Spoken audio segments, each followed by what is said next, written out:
નમસ્કાર ખેડૂત મિત્રો, હું છું કૃષિ નિષ્ણાંત એસ.એમ. મકવાણા અને સ્વાગત છે તમારું કિસાન સાથી યુટ્યુબ ચેનલમાં.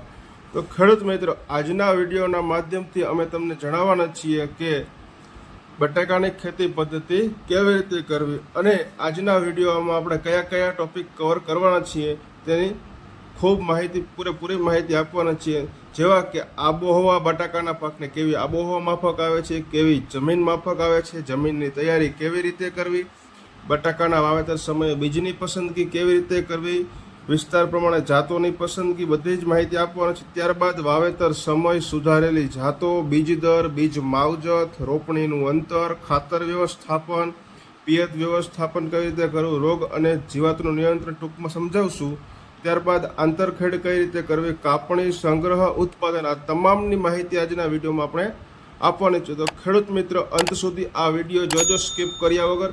અને હા ખેડૂત મિત્રો, હજી સુધી તમે આપણી ચેનલને સબસ્ક્રાઈબ ન કરી હોય તો સૌપ્રથમ તો તમે આપણી ચેનલને સબસ્ક્રાઈબ કરો, ત્યારબાદ બાજુમાં આપેલ બેલ આઇકોનને દબાવો, જેથી કરીને અમારી આ ખેતીને લગતી અવિનવી માહિતી તમારા સુધી સૌપ્રથમ પહોંચે.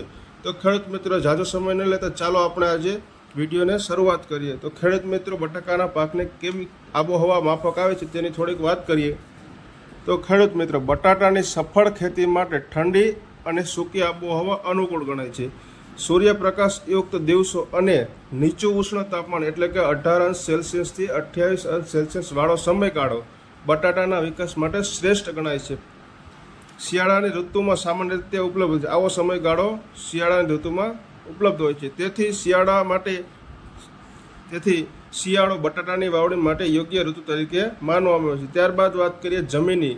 તો કે જમીનની વાત કરીએ તો બટાટાની ખેતી માટે ગોરાળું, રેતાળ અને સારો નિતાર ધરાવતી ફળદ્રુપ જમીન સૌથી અનુકૂળ ગણવામાં આવે છે. ત્યારબાદ વાત કરીએ તો બટાકાના કંદ માટે ગોરાળું અને રેતાળ જમીન સારામાં સારી ગણવામાં છે. આવી જમીન ગુણવત્તા માટે ઉપલબ્ધ, એટલે કે આવી જમીન બટાકાના વિકાસ માટે માહોલ પૂરો પાડે છે. મધ્યમ અને કાળી જમીન, ત્યારબાદ બ્રેસર પ્રકારની જમીનમાં પણ બટાકા ઉગાડી શકાય છે. જો સારી રીતે સંભાળ અને કાળજી રાખવામાં આવે તો સારું એવું ઉત્પાદન સફળતાપૂર્વક મેળવી શકાય છે. આગળ વાત કરીએ જમીનની તૈયારી કઈ રીતે કરવી. તો કે બટાટાની વાવણી માટે ખેતર તૈયાર કરતી વખતે અગાઉના પાકના, એટલે કે આપણે બટાકા વાવ્યા પહેલાં જે પાક વાવેલો હોય તે પાકના મૂળિયા, જડિયા, અન્ય કચરાને વીણીને ખેતરને સ્વચ્છ બનાવવું. ત્યારબાદ હળથી ખેડ કરીને 2-3 વખત જે આપણે રાપ કહેતા હોય અથવા તો કે દાંતી મારવી, જેથી જમીન પોચી અને ભરભરી અને રોપણી માટે યોગ્ય બનાવી, એટલે કે અનુકૂળ બનાવી. રોપણી માટે 45 સેન્ટીમીટર અંતરે ચાસ ખોલવા, જેથી કંદનો વિકાસ માટે પૂરતી જગ્યા અને નિતાર મળી રહે. આગળ વાત કરીએ ખેડૂત મિત્રો બીજની પસંદગી. વાવેતર સમયે બીજની પસંદગી કેવી કરવી. તો કે બટાટાના વાવેતરમાં બટાટાનો ખર્ચ અન્ય પાકની તુલનાએ વધુ હોય છે. જેથી ઉચ્ચ ઉત્પાદન મેળવવા માટે બિયારણની પસંદગી અત્યંત મહત્વપૂર્ણ છે. ખેડૂત મિત્રો, તો કે અનુકૂળ હવામાં ઉત્પન્ન થયેલ તથા તંદુરસ્ત અને રોગયુક્ત મધ્યમ કદના જે આપણે બીજના કંદ પસંદ કરવા, યોગ્ય રીતે સંગ્રહ કરેલા બટાટાના કંદનો બિયારણ તરીકે પસંદ કરવાથી પાકની ગુણવત્તા અને ઉપજ બંનેમાં સુધારો અને વધારો થાય છે. ખેડૂત મિત્રો, હવે આપણે વાત કરીએ કે વિસ્તાર પ્રમાણે જાતની પસંદગી.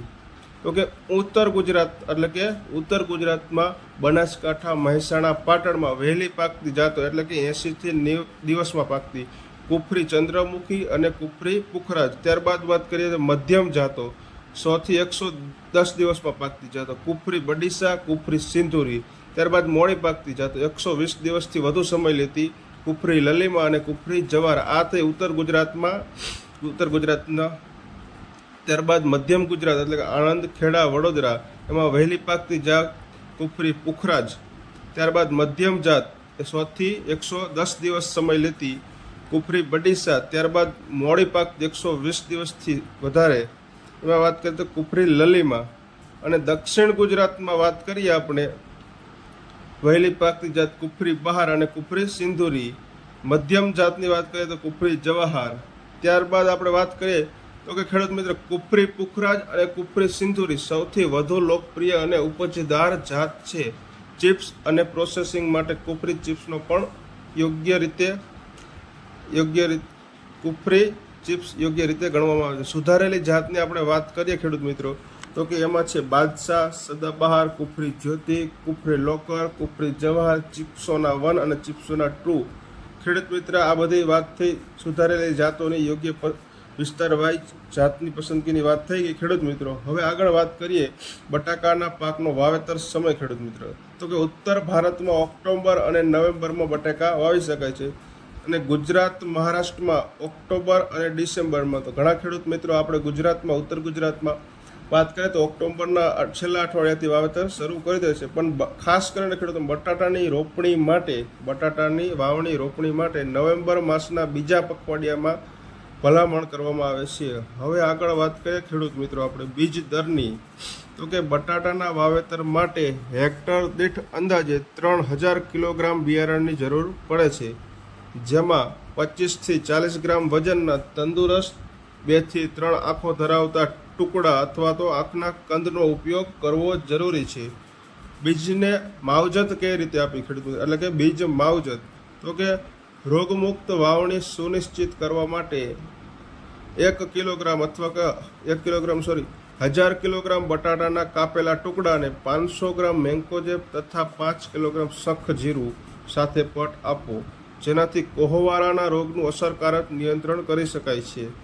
ઉપરાંત બટાટામાં જોવા મળતા બંગડી રોગના નિયંત્રણ માટે બટાટા કાપતી વખતે ચપ્પાને 0.5% મોરથૂથું દ્રાવણ અર્થાત 5 ગ્રામ મોરથૂથું પ્રતિ લીટર પાણીમાં નાખી અથવા બોળીને ત્યારબાદ જ ઉપયોગ કરવો, એટલે કે ચપ્પાનો ત્યારબાદ જ ઉપયોગ કરવો, જેથી અનુકૂળ રહે છે ઉગવામાં, રોગ સામે નિયંત્રણ કરી શકાય છે. હવે વાત કરીએ આપણે વાવેતરનું અંતર એટલે કે રોપણીનું અંતર. બટાટાની રોપણી માટે ખેડૂત મિત્રો સામાન્ય રીતે 2 ચાસ વચ્ચે 45 સેન્ટીમીટરનું અને ચાસમાં 2 છોડ વચ્ચે 15 સેન્ટીમીટર એટલે કે 2 છોડ વચ્ચેનું 15 સેન્ટીમીટરનું અંતર રાખવામાં આવે છે. આ અંતર કંદના યોગ્ય વિકાસ અને નિતાર માટે અનુકૂળ ગણાય છે. ખાસ કરીને નદી વિસ્તાર જેવી ભૌગોલિક પરિસ્થિતિમાં 2 હાર વચ્ચે 45 સેન્ટીમીટરનું અને 2 છોડ વચ્ચે 20 સેન્ટીમીટરનું અંતર રાખીને રોપણી કરવામાં છે. ત્યારબાદ વાત કરીએ ખેડૂત મિત્રો ખાતર વ્યવસ્થાપન કર્યું. એમાં 2 પ્રકાર, જૈવિક ખાતર અને રાસાયણિક ખાતર. તો જૈવિક ખાતરની વાત કરીએ ખેડૂત મિત્રો આપણે તો કે બટાટાનું ઉત્તમ ઉત્પાદન મેળવવા માટે જમીન તૈયાર કરતી વખતે જ હેક્ટર દીઠ 25 ટન છાણિયું ખાતર અથવા તો 1 ટન સેન્દ્રિય ખાતર દિવેલીના ખોળ રૂપે આપવું અનિવાર્ય છે, અથવા તો કે વર્મી કમ્પોસ્ટ 2 ટન પર એકર, જીવામૃત 200 લીટર પર એકર, દર 15 દિવસે છંટકાવ કરવો. પંચગ્રવ્ય 3% દ્રાવણ 30 થી 40 દિવસે સ્પ્રે કરી શકો છો. આથી આપણે જૈવિક ખાતરની વાત. ખેડૂત મિત્રો હવે આગળ રાસાયણિક ખાતરની વાત કરીએ તો કે વાવણી સમયે યુરિયા 40 કિલોગ્રામ નાખવું, એમાંથી અડધું વાવણી સમયે જ નાખી દેવું ખેડૂત મિત્રો. 40 કિલોમાંથી અડધું વાવણી સમયે જ નાખી દેવું. વાવણી સમયે સુપર ફોસ્ફેટની વાત કરીએ ખેડૂત મિત્રો આપણે 125 કિલોગ્રામ ફોસ્ફરસ નાખવો, જે ખાસ કરીને મૂળની વૃદ્ધિ માટે જરૂરી છે ફોસ્ફરસ. વાવણી સમયે muriate of potash MOP 60 kilogram નાખવું, જે ગાંઠની મજબૂત બનાવશે, કંદની મજબૂત બનાવશે. 25 થી 30 દિવસે એટલે કે મથાળું ભરતા જે આપણે પાળા ચડાવતી વખતે યુરિયા 40 કિલોગ્રામ બાકી અડધું નાખવું. છંટકાવ તરીકે માઇક્રોન્યુટ્રિયન્ટનું મિક્સચર જેમાં મેંગેનીઝ, ઝીંક, બોરોન 2 થી 3 ગ્રામ પર લીટર પાણીમાં 45 અને 46 દિવસે સ્પ્રે કરવો જરૂરી છે. આ થઈ બધી ખાતર વ્યવસ્થાપનની વાત ખેડૂત મિત્રો. હવે આગળ આપણે પિયતની વાત કરીએ, પિયત વ્યવસ્થાપનની સિંચાઈની વાત કરીએ ખેડૂત મિત્રો તો બટાટાના કંદના યોગ્ય વિકાસ માટે જમીનમાં સતત ભેજ જાળવવો અત્યંત આવશ્યક છે. ઉગાવવા પછી પ્રથમ પિયત આપવું અને ત્યારબાદ પાકની વૃદ્ધિની અવસ્થાઓ તથા જમીનના પ્રકારને અનુરૂપ પિયત આપવાનું આયોજન કરવું ખેડૂત મિત્રો. પિયત વચ્ચેનું અંતર 10 થી 12 દિવસ રાખવું. હલકી રેતાળ જમીનમાં ભેજ જલ્દી ઓસરતું હોવાથી ખેડૂત મિત્ર 6 થી 8 દિવસના અંતરે એમ 14 થી 15 પિયત આપવા જરૂરી છે. 6 થી 8 દિવસના અંતરે એમ 15 પિયત આપવા જરૂરી છે ખેડૂત. જ્યારે ગોરાળુ જમીનમાં ભેજ જળવાઈ રહે તો એટલે કે સંગ્રહ શક્તિ સારી હોવાથી 8 થી 10 દિવસના અંતરે 8 થી 10 પિયત પૂરતા રહે છે. ડ્રીપ સિસ્ટમનો ઉપયોગ કરવાથી ખેડૂત મિત્રો પાણીની બચત થાય છે. જમીનમાં પાણી ભરાઈ ન રહે તેની ખાસ કાળજી રાખવી. હવે થોડીક વાત કરી લઈએ રોગ અને જીવાત નિયંત્રણની ટૂંકમાં આપણે વાત કરીએ. બાકી જ રોગ અને જીવાત નિયંત્રણ માટે આપણે બીજો વિડીયો ફરીથી બનાવશું.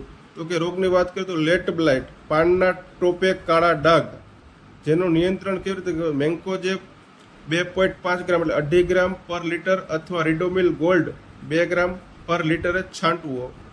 આ થઈ લેટ બ્લાઇટની વાત. હવે અર્લી બ્લાઇટની એટલે કે પાન પર ગોળ ડાઘ, તેનું નિયંત્રણ કેવી રીતે કરવું ખેડૂત મિત્રો? તો કાર્બેન્ડિઝમ 1 ગ્રામ પર લિટરે નાખવું, જેથી એનું છંટકાવ કરી નિયંત્રણ મેળવી શકે. આ થઈ બધા રોગોની વાત. હવે વાત કરીએ જીવાતોની.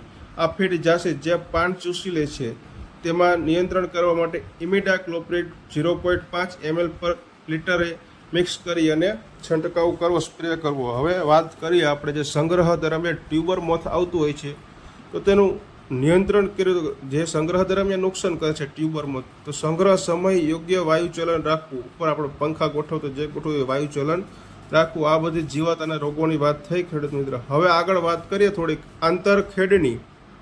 બટાટાની રોપણી બાદ 35 થી 40 દિવસના અંતરે જ્યારે જમીનમાં પૂરતો ભેજ હોય ત્યારે પાળા ચડાવવા જરૂરી છે. પાળાની ઊંચાઈ સામાન્ય રીતે 20 થી 22 સેન્ટીમીટર અને પહોળાઈ એટલે કે જાડાઈ 40 થી 45 સેન્ટીમીટરની રાખવી, એટલે કે જળવાઈ રહે તેમ પાળા ચડાવવા. પાળાની રચના કંદના વિકાસ અને નિતાર માટે અનુકૂળ માહોલ પૂરો પાડે છે. પાકને નીંદણ મુક્ત રાખવા માટે 2 થી 3 વખત નિંદામણ કરવું જરૂરી છે. ખાસ કરીને પાકની શરૂઆતની અવસ્થામાં હાથ નિંદણ ટાળવું, કારણ કે જેથી કંદને થતું યાંત્રિક નુકસાન અટકાવી શકાય છે અને પાકની ગુણવત્તા જળવાઈ રહે છે ખેડૂત ભાઈઓ. હવે વાત કરીએ આગળ કાપણી. કાપણી ક્યારે કરવી, કેવી રીતે કરવી? બટાટાની કાપણી માટે યોગ્ય સમય ત્યારે ગણાય છે જ્યારે છોડ પીળો પડી અને ચીમડાઈ જાય અને બટાટાના કંદનો અંદરનો માવો પીળાશ ધરાવતો દેખાય ત્યારે બટાટું કાપણી માટે યોગ્ય ગણાય છે. આ અવસ્થા પાકની પરિપક્વતા દર્શાવતી હોય છે ખેડૂત ભાઈઓ. કાપણીના આશરે 15 દિવસ પહેલાં પલોર કાપી નાખવી, ત્યારબાદ હળથી ખેડ કરીને કંદની વીણી કરવી, જેથી યાંત્રિક નુકસાન ટાળીને ગુણવત્તાયુક્ત એટલે કે સારા એવા બટાટા મેળવી શકાય છે, કંદ પ્રાપ્ત થાય છે ખેડૂત મિત્રો. આ થઈ આપણે કાપણીની વાત. આગળ કાપણી બાદ ઉત્પાદનની વાત કરીએ ખેડૂત મિત્રો. બટાટાના પાકમાં હેક્ટરે 30 થી 35 ટન જેટલું ઉત્પાદન મળી રહે છે. આ થઈ ઉત્પાદનની વાત. હવે આનો સંગ્રહ કેવી રીતે કરવો? સ્ટોરેજ કેવી રીતે કરવું?